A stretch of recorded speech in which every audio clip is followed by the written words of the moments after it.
ہیں اس غرض کو جس غرض کے لیے قرآن پاک سنتے ہیں۔ پیچھے ہم نے اوپر والی آیت دیکھی، اس میں پڑھا تھا وَجَعَلْنَا عَلَىٰ قُلُوبِهِمْ أَكِنَّةً أَن يَفْقَهُوهُ وَفِي آذَانِهِمْ وَقْرًا، اور ہم نے کافروں کے دلوں پر سیاہیوں کے پردے چڑھا رکھے ہیں کہ وہ قرآن پاک کو سمجھ نہیں سکتے۔ وفی آذانہم وقرا، اور ان کے کانوں میں بوجھ ہے، یعنی وہ بوجھ جو ہے وہ ان کو سننے نہیں دیتا، ان کے کان بند ہیں قرآن سننے سے۔ وَإِذَا ذَكَرْتَ رَبَّكَ فِي الْقُرْآنِ وَحْدَهُ وَلَّوْا عَلَىٰ أَدْبَارِهِمْ نُفُورًا، اور جب آپ اپنے اکیلے رب کا تذکرہ کرتے ہیں قرآن پاک میں تو ان کی نفرت میں اور زیادہ اضافہ ہو جاتا ہے، وہ اپنی پشتیں پھیر کے مزید دور بھاگتے ہیں۔ تو کچھ کافر جو تھے وہ آپ صلی اللہ علیہ وسلم کی مجلس میں آ کر بیٹھ جاتے تھے قرآن پاک سننے کے لیے۔ جب یہ چونکہ مکی صورت ہے تو مکہ میں یہ حالات تھے کہ آپ صلی اللہ علیہ وسلم نے جب قرآن پاک بیان کرنا شروع کیا تو کافر ایک دوسرے کو منع کرتے تھے، وہ کہا کرتے تھے کہ اس نبی کے پاس کوئی بھی اس کی بات سننے کے لیے نہ جائے، کیونکہ اس کی زبان میں اتنی تاثیر ہے کہ جو بھی اس کے پاس جا کے بیٹھتا ہے وہ اپنا مذہب چھوڑ دیتا ہے۔ اور کبھی کہتے تھے کہ یہ شاعر ہے، اس کی زبان میں شاعرانہ تاثیر ہے، یعنی جیسے شعر ہوتے ہیں اٹریکٹ کرتے ہیں انسان کو، ایسے اس کی زبان جو ہے یہ شاعری والی ہے، یعنی قرآن کو شاعری کہا کرتے تھے۔ اور کبھی کہتے تھے کہ یہ جادوگر ہے، یہ جادو کر دیتا ہے سننے والے پہ کہ سننے والا اپنا آباء و اجداد کا مذہب ہی چھوڑ بیٹھتا ہے، اس لیے اس کے پاس کوئی بھی نہ جائے، کوئی اس کی بات نہ سنے۔ یہاں تک کہ ایک موقع پہ کافروں نے، حج کا موقع تھا غالباً، کافروں نے مکہ کے راستوں میں، جو مکہ کے جو دروازے تھے جہاں سے لوگ انٹر ہوتے تھے، وہاں پہ اپنے بندے بٹھا دیے، اپنے لوگ بٹھا دیے کہ جو بھی مکہ کے اندر داخل ہو اس کو خصوصاً یہ بات اس بات سے روکا جائے کہ یہاں پہ جو ایک شخص نبوت کا دعویٰ کر رہا ہے اس کے پاس بالکل آپ نے نہیں جانا، کیونکہ اگر آپ جائیں گے تو آپ اپنا مذہب چھوڑ بیٹھیں گے، کیونکہ وہ جادوگر ہے، کیونکہ وہ شاعر ہے۔ بعض اوقات آپ کو نعوذ باللہ دیوانہ بھی کہا گیا۔ تو اس سب کے باوجود، دوسروں کو روکنے کے باوجود، کچھ کافر جو تھے، کافروں کے سردار، وہ قرآن سننے سے باز نہیں آتے تھے، کیونکہ اس میں تاثیر ہی ایسی تھی کہ چھپ چھپ کر سنتے تھے، پھر ایک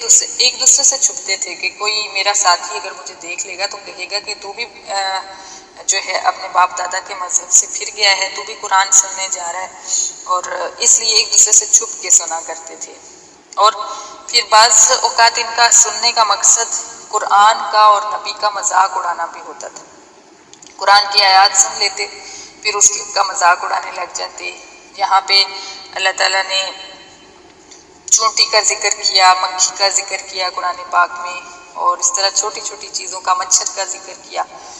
تو یہ کہتے تھے کہ اللہ تعالیٰ کو کیا ضرورت ہے مکھی اور مچھر اور چونٹی کا ذکر کرنے کی، تو یہ قرآن جو ہے یہ اللہ کا کلام نہیں بلکہ اس نبی کی اپنی گڑھی ہوئی باتیں ہیں۔ تو اس طرح مختلف ان کی غرضیں ہوتی تھیں قرآن سننے کی۔ تو اللہ تعالیٰ یہی فرما رہے کہ ہم خوب جانتے ہیں اس غرض کو، جس مقصد کے لیے یہ کافر قرآن سنتے ہیں۔ وَإِذْ هُمْ نَجْوَىٰ، اور ہم یہ بھی خوب جانتے ہیں کہ جب وہ آپس میں سرگوشیاں کر رہے ہوتے ہیں، یعنی قرآن سن کے سرگوشیاں آپس میں کرتے، اور ان کی سرگوشیاں کیا ہوتی؟ اِذْ يَقُولُ الظَّالِمُونَ إِن تَتَّبِعُونَ إِلَّا رَجُلًا مَّسْحُورًا، کہ ظالم اور مشرکوں کو اللہ تعالیٰ نے ظالم فرمایا ہے۔ یہاں ظالم ایک دوسرے کے کانوں میں یہ کہتے تھے، خاص طور پہ مسلمانوں کو یہ کہتے تھے کہ تم ایک سحر زدہ آدمی کی پیروی کر رہے ہو، ایک ایسا شخص جس پر جادو کر دیا گیا ہے کہ نعوذ باللہ وہ اپنا ہوش و حواس کھو بیٹھا ہے، تو ایک ایسے شخص کے پیچھے تم سارے چل پڑے ہو، تم سب تو عقل مند ہو، تم تو کچھ سمجھو۔ انظر کیف ضربوا لک الامثال، اللہ فرماتے ہیں دیکھ تیرے لیے کیسی ایسی عجیب مثالیں بیان کر رہے ہیں یہ کافر۔ یعنی ایک افسوس والا یہ جملہ ہے کہ اللہ تعالیٰ نبی علیہ الصلوۃ والسلام کے ساتھ افسوس والے انداز میں فرما رہے ہیں کہ یہ دیکھ تیرے لیے کیسے الفاظ استعمال کر رہے ہیں، فَضَلُّوا فَلَا يَسْتَطِيعُونَ سَبِيلًا، لہٰذا وہ گمراہ ہو گئے ہیں اور کبھی بھی سیدھی راہ نہیں پائیں گے۔ وَقَالُوا أَإِذَا كُنَّا عِظَامًا وَرُفَاتًا أَإِنَّا لَمَبْعُوثُونَ خَلْقًا جَدِيدًا۔ توحید کے علاوہ کافروں کو قیامت کے دن کی حاضری کا سب سے زیادہ ڈاؤٹ تھا۔ وہ یہ کہتے تھے کہ ہم دوبارہ زندہ نہیں ہو سکتے، یعنی موت کے بعد کیا آج تک کوئی زندہ ہو کے آیا ہے جو ہم نے زندہ ہونا ہے؟ اور کبھی آپ کو کہتے کہ جو ہمارے باپ دادا مر گئے ہیں ان کو زندہ کر کے دکھا دو تو ہمیں یقین آ جائے کہ موت کے بعد ہم نے بھی زندہ ہونا ہے۔ اور اس آیت میں اللہ تعالیٰ فرما رہے ہیں کہ کافروں نے کہا کہ جب ہم ہڈیاں ہو جائیں گے اور ریزہ ریزہ ہو جائیں گے تو کیا واقعی ہمیں نئی پیدائش دی جائے گی؟ یعنی ہماری صرف ہڈیاں بچ جائیں گی اور ہمارا جسم جو ہے، گوشت جو ہے ریزہ ریزہ ہو کر مٹی میں مل جائے گا، تو ہمیں کون دوبارہ زندہ کرے گا؟ ہم کیسے دوبارہ زندہ ہو سکتے ہیں؟ قُلْ كُونُوا حِجَارَةً أَوْ حَدِيدًا، اللہ فرماتے ہیں کہ ان سے کہو کہ تم پتھر کے بن جاؤ یا تم لوہے کے بن جاؤ،